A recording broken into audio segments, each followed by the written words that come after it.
मुंबई फक्त कोळ्यांची नुसतं बोललं जाते, नुसतं नाम मात्र, पण प्रत्यक्षात तिथे काहीच होत नाही. किती वर्ष झाले आम्ही नुसत्या बोबा मारतो, पण काय कुठेच लक्ष दिले जात नाही. झोपडपट्टीमध्ये मेन प्रश्न असा आहे की त्यांना टॉयलेटची सुविधा नसते, त्यांना गटार नालीची सुविधा नसते. नगरसेवक असला तुमचे गाठ भेट होते, तुमचा प्रॉब्लेम सॉल्व्ह केला तुम्ही त्यांच्याकडे जाऊ शकता, तुमचा तो प्रॉब्लेम तुम्ही त्यांच्या ऑफिसमध्ये जाऊन मांडू शकता. मुंबई फक्त कोळ्यांची हे नुसतं बोलण्यातच राहिलेले, बाकी काय नाही. महत्वाचं काय, एकूण सगळेच पॉलिटिशियन इथे गावात येतात आणि ही मुंबई फक्त कोळ्यांची नुसतं बोललं जाते, नुसतं नाम मात्र, पण प्रत्यक्षात तिथे काहीच होत नाही. खाडीचा विषय काढला, खाडी पण एवढी प्रदूषित झालेली आहे. सुरुवातीला आम्हाला माहिती आहे, आम्ही स्वतः तरुण असताना त्या खाडी एवढी शुद्ध आणि एवढी खोल होती की आम्हाला ना खाली डुबकी मारून माती निघायची ना, एवढं खोल होती.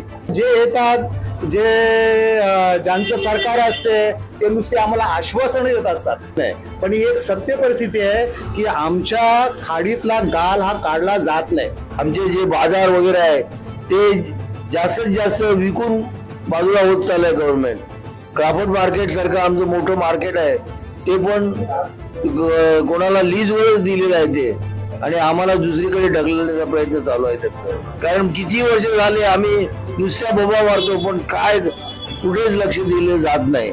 तर या 25 वर्षामध्ये बीजेपीला इकडे कधीच वॉर्डमध्ये तिकीट नाही मिळाली, तर आम्हाला वाटतं की ह्या वेळेसला आम्हाला तिकीट मिळावी. आणि आमचे इच्छुक उमेदवार आहेत रामभाऊ बोक्से, त्यांना जर तिकीट मिळाली तर इकडं थोडं वेगळं चेंज दिसेल त्या वॉर्डमध्ये फिरकिनांमध्ये. राज्यामध्ये काय होतं, तुम्ही प्रत्येक 1 बाय 1 कुठं जाऊ शकत नाही.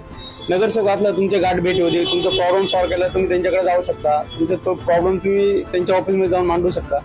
प्रशासक राज्य पण छान प्रकारे हँडल केलं 2.5-3 वर्षामध्ये महाराष्ट्र सरकारने. पण आता ऍक्च्युली नगरसेवकाची गरज आहे. विशेष करून मुंबईतल्या झोपडपट्टीमध्ये मेन प्रश्न असा आहे की त्यांना टॉयलेटची सुविधा नसते, त्यांना गटार नालीची सुविधा नसते. माझ्या बाजूला एक परिसर आहे, सागर कुटीर संघ म्हणून, दर्याच्या किनाऱ्यावर जी वसलेली झोपडपट्टी आहे, आणि आज ती 40 वर्षापासून ती झोपडपट्टी आहे. तर तिथं SRAचा एक महत्वाचा मुद्दा आहे, तो आम्ही प्रशासनाच्या कानावर टाकू.